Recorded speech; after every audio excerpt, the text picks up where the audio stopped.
Assalamualaikum warahmatullahi wabarakatuh.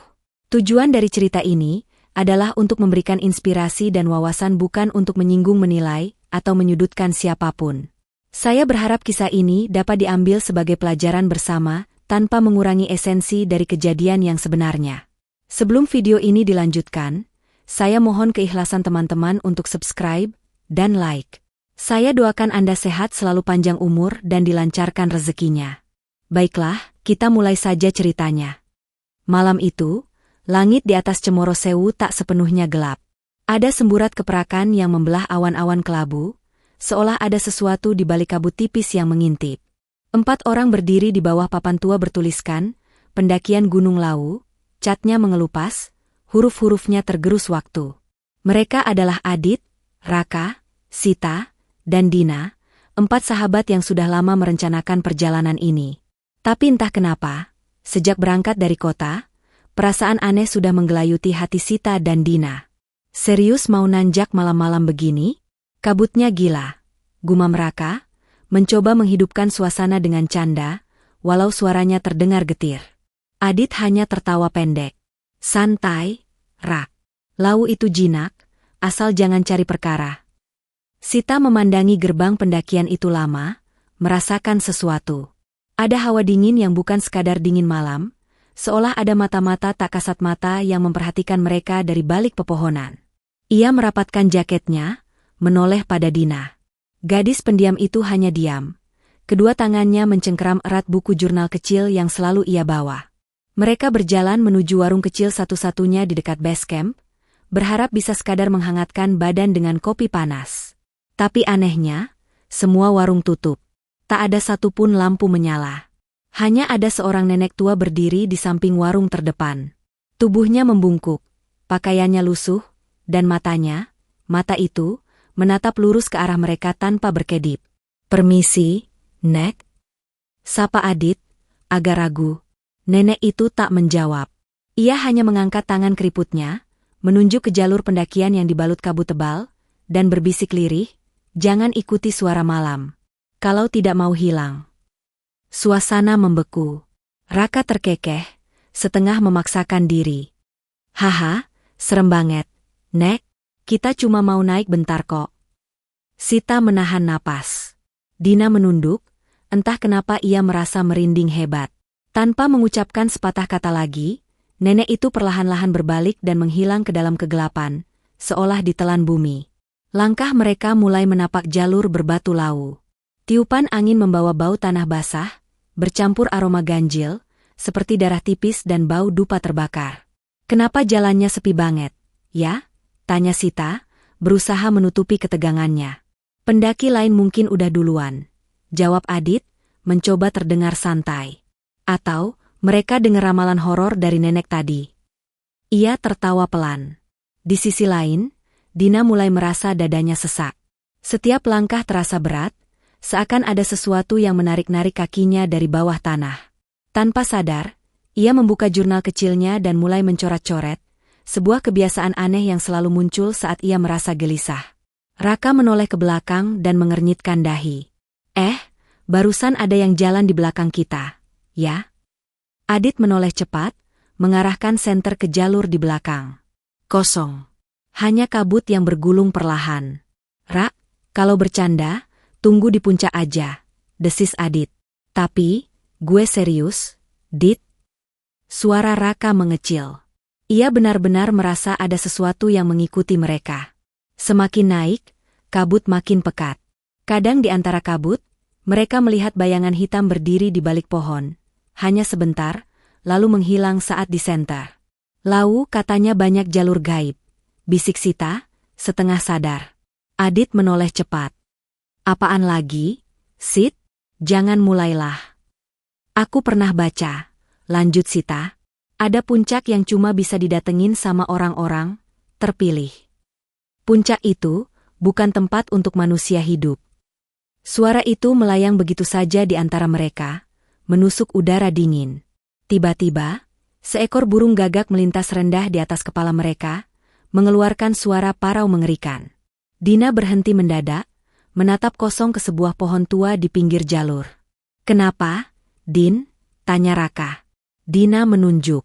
Ada orang di situ. Mereka semua mengarahkan senter ke arah yang ditunjuk Dina. Tak ada apa-apa, hanya batang pohon tua dengan lubang besar di tengahnya. Lu capek, Din. Udahan aja lihat yang aneh-aneh, kata Adit cepat. Namun di dalam hati mereka, terutama Adit sendiri, ada ketakutan samar yang mulai tumbuh. Ketakutan bahwa mungkin malam ini, Lau memang sedang tidak biasa. Beberapa ratus meter setelah pos pertama, keanehan mulai menjadi nyata. Kompas digital di jam tangan Adit berputar liar. Arah utara meloncat-loncat tanpa kendali. Sementara itu, langkah mereka terasa seperti berputar-putar di tempat yang sama. Setiap batu besar, setiap akar pohon, setiap cabang melengkung, terasa akrab, seakan mereka sudah melewati tempat itu berkali-kali. Kayak muter-muter di labirin, gumam Sita. Raka mulai berkeringat dingin. Ia mencoba memecah keheningan. Kalau ini prank alam, sih keren banget. Hahaha. Tak ada yang tertawa. Bahkan kabut pun terasa lebih berat, seperti menekan tubuh mereka dari segala arah. Tiba-tiba, Dina berhenti lagi. Tangannya bergetar, menunjuk ke arah kanan jalur. Ada jalan lain, bisiknya. Mereka mengikuti arah yang ditunjuknya. Dan memang, di sela kabut, tampak jalur sempit memanjang ke dalam hutan gelap, jalur yang tidak ada di peta atau aplikasi pendakian manapun. Jalur itu tampak seperti memanggil. Adit mengerutkan dahi. Nggak ada jalur lain di sini. Ini pasti jalan hewan. Sita menggenggam lengan Dina. Gadis itu gemetar, tapi matanya tetap tertuju pada jalur tersebut, seperti orang yang dipanggil hipnotis. Aku mimpi jalan ini tadi siang, kata Dina lirih. Apa? Adit hampir berteriak. Di mimpiku jalan ini bawa kita ke tempat yang bukan tempat biasa. Kalau kita mau tahu apa yang ada di Lau, kita harus ke sana. Suasana membeku. Dari kejauhan, samar-samar, terdengar suara gamelan Jawa, mengalun lambat, berat, namun penuh duka. Padahal, tak mungkin ada pertunjukan apapun malam-malam begini di tengah gunung. Lo semua denger nggak? Tanya Raka dengan suara serak. Mereka semua mengangguk perlahan. Adit menghela napas panjang. Logikanya menjerit untuk mundur, kembali ke jalur utama. Tapi entah kenapa, nalurinya mendorongnya untuk melangkah ke dalam kabut itu. Oke, katanya akhirnya. Kita lihat apa ada jalan pintas. Tapi, kalau terasa aneh, kita balik. Mereka saling bertatapan, ragu, takut, tapi juga terhisap oleh rasa penasaran yang membunuh. Satu persatu, mereka melangkah ke jalur gaib itu. Dan saat kaki terakhir menginjak tanah jalur itu, kabut menelan mereka sepenuhnya, menutup dunia di belakang. Tak ada jalan untuk kembali. Langkah kaki mereka bergema aneh di atas tanah basah yang tertutup lumut. Di sepanjang jalur sempit itu, pepohonan menjulang tak wajar, batang-batangnya hitam, kulitnya terkelupas, dan cabang-cabangnya melintir seperti tangan-tangan yang meronta. Tak ada suara burung, tak ada suara serangga. Hanya suara napas mereka yang memburu cepat. Adit menoleh ke belakang, jalan yang baru saja mereka lewati menghilang. Tak ada jejak. Hanya kabut pekat bergulung-gulung seperti ombak laut di malam hari. Ini tempat apa sih? Bisik Raka, suaranya hampir tak terdengar. Sita merapat ke Dina, yang tampak semakin pucat. Gadis itu terus memeluk erat jurnal kecilnya, seolah itu satu-satunya hal yang bisa menyelamatkannya. Mereka berjalan dalam diam, mencoba melawan rasa takut yang mencengkram dada. Lalu, dari kejauhan, di balik kabut, tampak sebuah bangunan tua. Sebuah pondok reot, miring, nyaris ambruk, dikelilingi ilalang setinggi dada. Dari celah-celah dinding yang hampir runtuh, keluar cahaya kemerahan, berdenyut seperti napas. Jangan dekat-dekat, seru Sita spontan. Namun kaki Dina melangkah maju sendiri, seolah ada tali tak terlihat yang menariknya. Adit mengejar, menahan bahunya. Dina, apa yang kamu lakukan? Dina menunjuk ke pondok itu. Di dalam mereka menunggu. Mereka siapa? Sebelum ada yang sempat berpikir, suara-suara mulai terdengar, bisikan lirih yang menyatu dengan desiran angin, mengucapkan kata-kata dalam bahasa Jawa kuno yang tak mereka mengerti. Kadang terdengar seperti doa, kadang seperti kutukan. Mereka berdiri terpaku saat pintu pondok itu berderit perlahan, terbuka sendiri. Di dalam pondok, hanya ada satu benda, sebuah meja batu bulat, di atasnya tergolek sebuah topeng kayu. Topeng itu menyerupai wajah manusia, tapi dengan ekspresi menyeringai menyeramkan, gigi bertaring, dan mata lebar yang seolah memandang langsung ke jiwa siapapun yang menatapnya. "Apa itu?" tanya Raka dengan suara gemetar. "Jangan sentuh," teriak Sita spontan, naluri ketakutannya mendesak keluar. Tapi sudah terlambat. Dina, dalam keadaan seperti kerasukan, melangkah maju dan menyentuh topeng itu. Begitu jari-jarinya menyentuh kayu dingin itu, sebuah jeritan panjang meledak di udara. Tanah bergetar. Pondok reot itu berguncang seperti dihantam gempa. Topeng itu melompat dari meja dan jatuh ke tanah. Saat itu juga, dunia berubah. Kabut di luar lenyap, tergantikan langit berwarna merah darah. Hutan di sekitar mereka berubah bentuk, batang-batang pohon membelok, membentuk wajah-wajah menjerit. Dan di kejauhan, menjulang tinggi menusuk langit, sebuah puncak berbentuk runcing, hitam, tak ada di peta manapun. Puncak itu tanpa hidup, berdenyut, mengisap cahaya dari sekitarnya. "Apaan itu?" desis Raka, mundur perlahan. Dina berdiri diam, wajahnya kosong. Dari mulutnya keluar suara serak, bukan suara Dina lagi. Sebuah mantra berbahasa Jawa kuno mengalir dari bibirnya, berat dan dingin. Sita menangis. Itu, puncak gaib itu nyata. Adit mengguncang Dina keras. "Dina, sadarlah, ini bukan kamu." Tapi Dina tidak merespons. Ia melangkah perlahan, menuju jalur menuju puncak hitam itu. Tanah di sekitar mereka mulai berdenyut. Dari tanah muncul tangan-tangan hitam. Bukan manusia, tapi makhluk-makhluk yang tubuhnya berlumur tanah dan darah. Memanggil, menggapai, ingin menarik mereka ke dalam bumi. "Ran!" teriak Adit. Mereka berlari. Tapi jalur itu berubah setiap detik. Bercabang, berputar, menghilang. Setiap pohon, setiap batu, setiap tikungan terasa menyesatkan, membawa mereka lebih dalam ke dalam labirin kegelapan. Di tengah kekacauan itu, Raka jatuh. Kakinya tersangkut akar besar. Sebelum Adit sempat menolong, sesuatu menarik Raka ke dalam kabut. "Raka ah!" teriak Sita. Hanya ada suara cekikan aneh, lalu sunyi. Mereka kehilangan Raka. Dan mereka tahu, mereka bukan lagi di dunia yang sama. Adit, Sita, dan Dina, yang masih kerasukan, melanjutkan perjalanan, dipandu entah oleh apa. Di sepanjang jalan, bayangan-bayangan hitam mengikuti mereka. Makhluk-makhluk tinggi, ramping, tak berbentuk pasti, hanya berdiri diam dalam kabut, memperhatikan. Kadang mereka mendengar suara langkah-langkah berat di belakang mereka. Kadang bisikan mengerikan di telinga. Dan kadang, mereka melihat kilasan wajah Raka, wajahnya pucat, matanya kosong, tersenyum dalam kegelapan. Memanggil mereka untuk bergabung. Mendekati puncak, udara menjadi berat, seperti dipenuhi ribuan roh. Sebuah gerbang batu berdiri di depan mereka, diukir penuh dengan relief manusia yang tersiksa, wajah-wajah berteriak, tangan-tangan yang meronta. Di atas gerbang itu, terukir kata-kata Jawa kuno. "Sing mlebu ora bali." Yang masuk, tak akan kembali. Adit berhenti. Keringat dingin membasahi seluruh tubuhnya. "Sit, kita harus berhenti. Ini bukan buat kita." Tapi Sita hanya menatap kosong. Ia bisa merasakan sesuatu di dalam dirinya.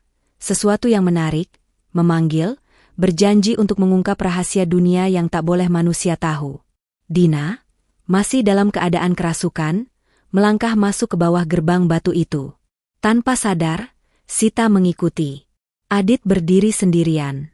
Ia tahu, satu langkah lagi, dan dia tak akan pernah bisa kembali. Suara angin berbisik di telinganya. "Masuklah. Ketahui kebenaranmu." Dengan tubuh gemetar, mata berkaca-kaca, Adit mengangkat kakinya, dan melangkah ke dunia yang tak bernama. Langit di atas mereka berubah menjadi merah gelap. Gunung Lawu telah membuka rahasianya.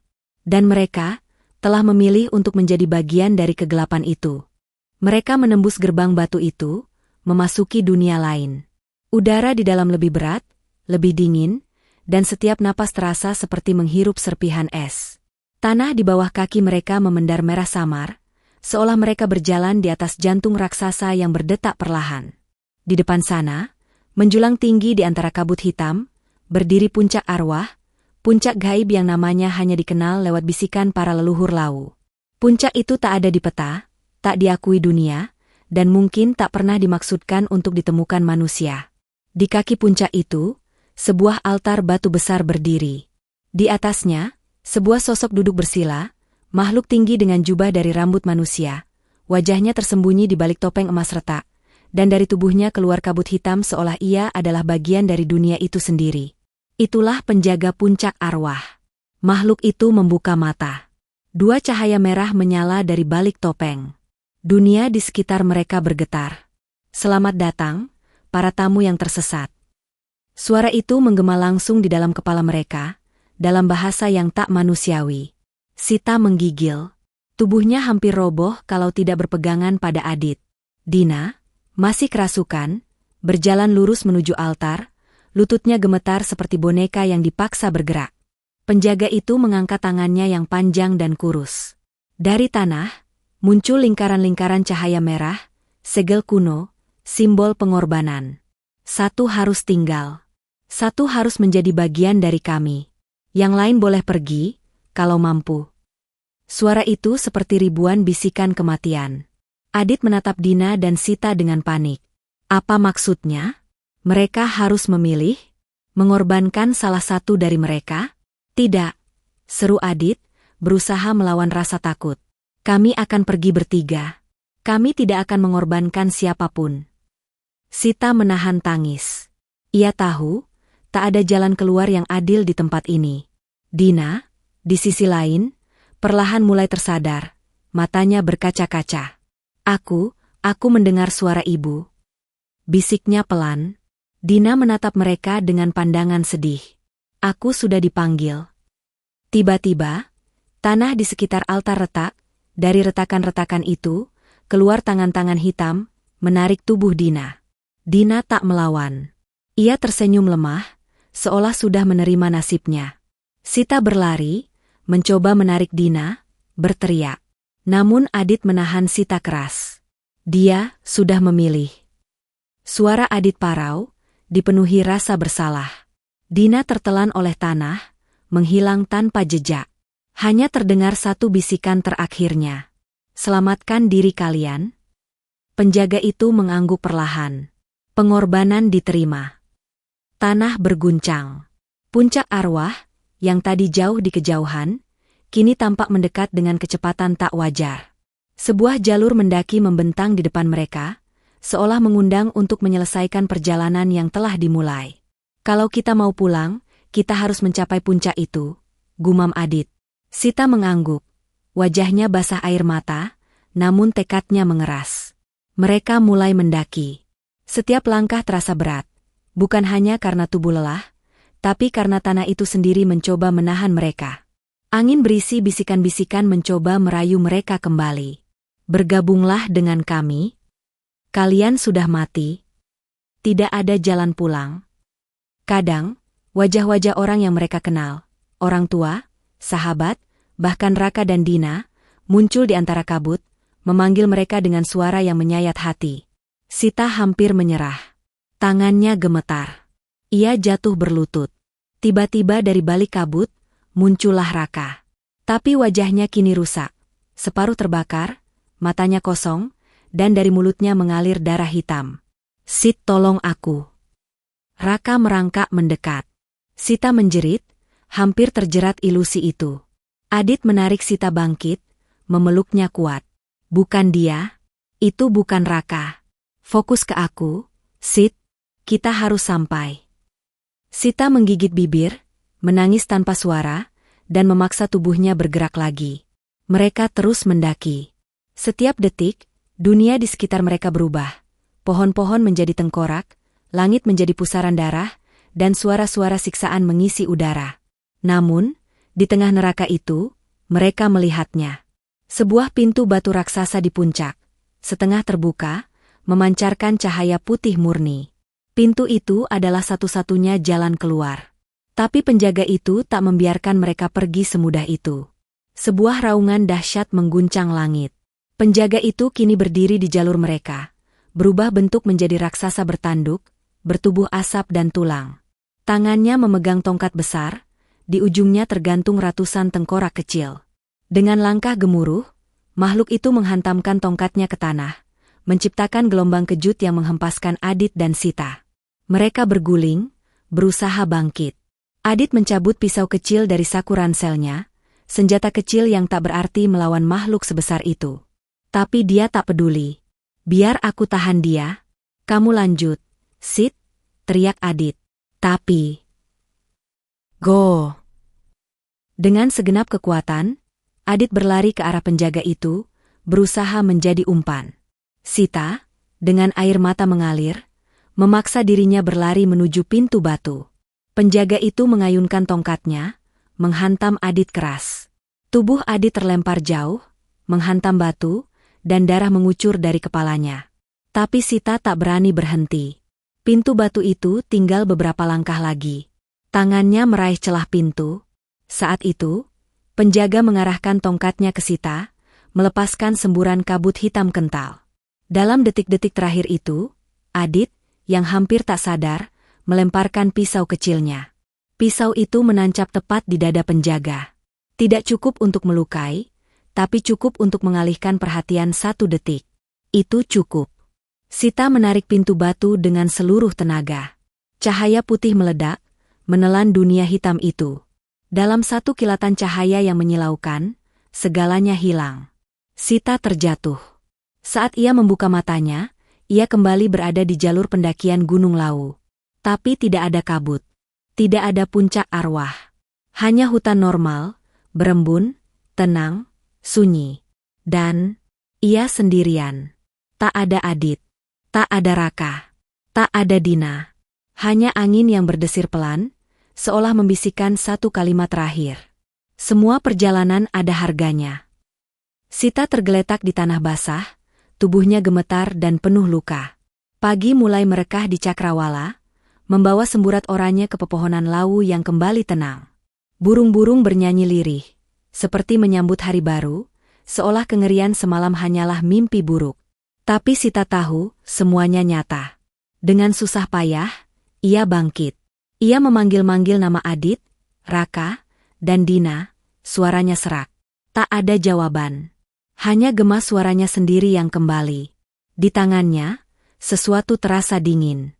Saat ia menunduk, ia melihat sebuah tali merah melilit pergelangan tangannya. Tali itu berdenyut perlahan, seperti nadi hidup. Sita berusaha melepasnya. Namun tali itu meresap ke dalam kulitnya, meninggalkan jejak merah menyerupai tato kuno. Sita menahan teriakannya. Apapun ini, sudah menjadi bagian dari dirinya sekarang. Berhari-hari kemudian, Sita akhirnya ditemukan oleh tim penyelamat. Mereka menganggap Sita tersesat di hutan selama beberapa malam, cerita tentang puncak gaib, penjaga, dan pengorbanan dianggap sebagai halusinasi akibat kelelahan.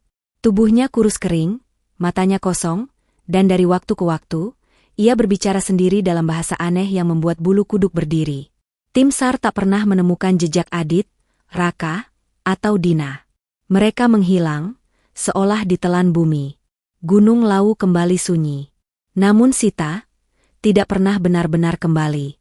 Beberapa bulan kemudian, di kota asalnya, Sita menjalani terapi intensif. Psikiater mendiagnosisnya dengan trauma berat.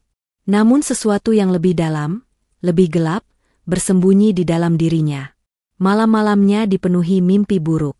Dalam tidur, ia melihat penjaga, altar batu, dan tangan-tangan hitam merayap mencarinya. Kadang, ia terbangun dengan luka cakaran di kulitnya. Kadang, ia mendengar bisikan-bisikan dalam kegelapan, memanggil namanya dengan suara serak. Sita, waktumu hampir habis. Orang tuanya mulai ketakutan.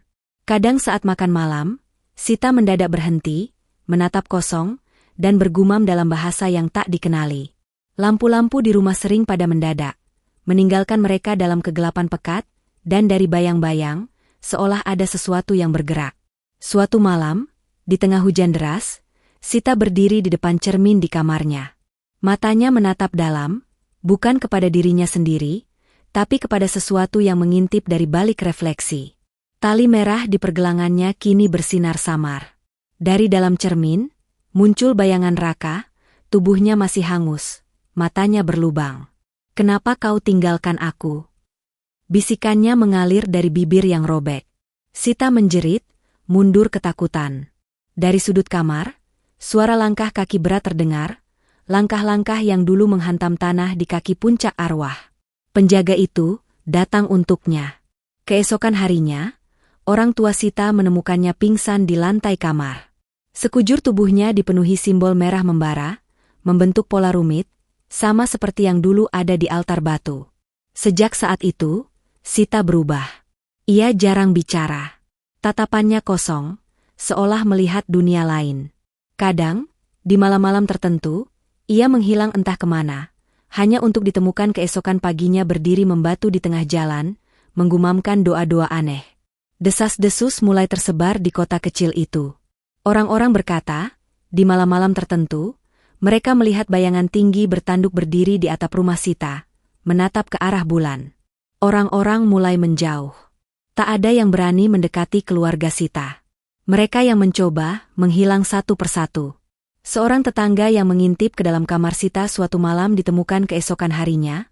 Tubuhnya membiru, matanya terbuka lebar dalam ketakutan abadi. Di dinding rumahnya, tertulis dengan darah, "Satu harus tinggal." Sita kini menjadi penjaga baru. Kutukan itu tidak pernah ditujukan untuk sembarang orang, tapi kepada siapapun yang berhasil mencapai puncak arwah. Tali merah di pergelangannya adalah ikatan suci, perjanjian antara dunia manusia dan dunia kegelapan. Tugasnya sederhana, menjaga pintu tetap terbuka, membawa jiwa-jiwa baru untuk dipersembahkan. Tahun berganti. Gunung Lawu tetap berdiri megah, membisu, seolah menyembunyikan rahasianya dari dunia. Namun mereka yang nekat mendaki terlalu dalam, yang terlalu berani melanggar batas, mereka mungkin, jika cukup sial, akan menemukan jalur tersembunyi itu. Gerbang batu, kabut hitam, dan penjaga dengan tali merah melilit tangannya, tersenyum dari kegelapan. Mereka akan mendengar bisikan, "Selamat datang, para tamu yang tersesat." Dan perjalanan tanpa kembali akan dimulai lagi. Selamanya. Terima kasih sudah mendengarkan cerita ini, semoga kita dapat mengambil pelajaran di dalamnya.